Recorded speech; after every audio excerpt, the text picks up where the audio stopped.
Hey guys, welcome back to Defeating Hair Loss. My name is Steve. Happy New Year, it's 2024. And the title of this video is gonna be Steve Hates Crowns. Wait a second, did I just say I hate crowns? I really don't.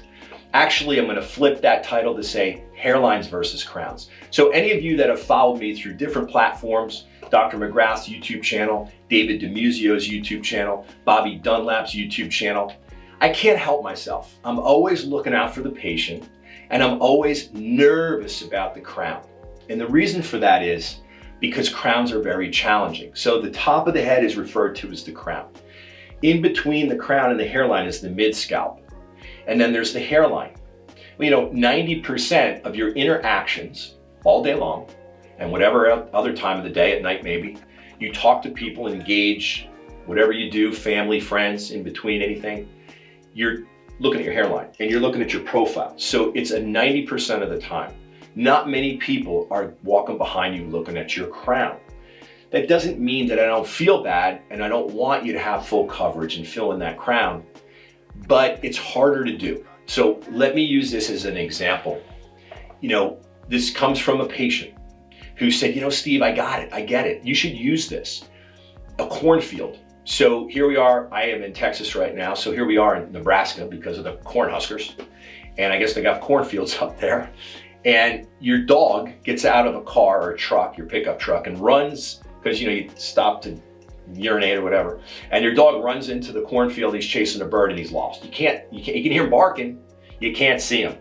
He's running away and you're yelling, come on back, we're ready to go. Can't find him.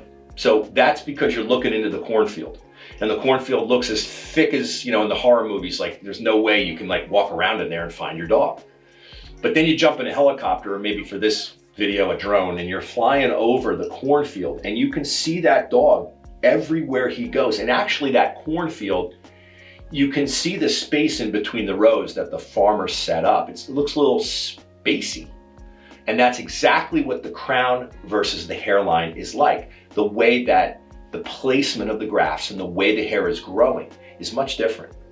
Throw in the fact that we need to swirl the crown. Now, there's 3 different potential swirls. Depends on your genetics and what is going on right now in your head. One's called a clockwise swirl. One's called a counterclockwise swirl. And then for those out there that it's unique, we have double swirls. The doctor, the surgeon, the artist who's making the sights, that's angle and direction in a 3-dimensional space, has to recreate that.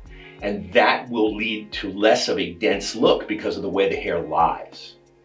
So I like to use this example as well for patients. I say, look, you're bald in the crown. You're gonna spend a lot of money. You wanna put hair in your crown. You're gonna go from bald to thin, or you're gonna go from bald to thinning.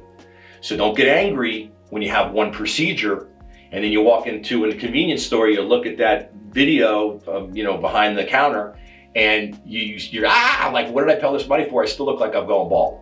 That's because you can see that skin through that hair, and it's done in a way where there's nothing you can do about it. It's got to look natural. If you're thin, and this is even where sometimes it gets worse, and then you have a hair transplant, doctor shaves you down and puts a ton of hair in there. Well, you're going to go from thin to less thin. Really, Steve? That's the best you got for me? Like less thin? I want to fill up my head. I want to look like I'm going bald. We used to joke. I worked for a big company in the early 2000s, and we're at one of these annual meetings. And I don't know why, but I was sitting in the back with a couple of friends of mine. This is guys come in from all over the country, and it was pretty much all men. There was a few girls, but it was pretty much all men. And my friend's kind of funny.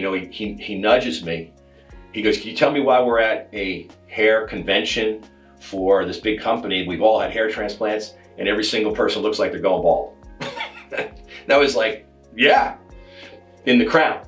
So the point is, these guys were all pretty much bald to begin with, and now they had hair transplants, but the crown never really catches up to the front hairline. It can, don't get me wrong, you could have super thick, strong donor hair, and you could score a home run and say that guy on that YouTube channel is out of his mind because I love my crown.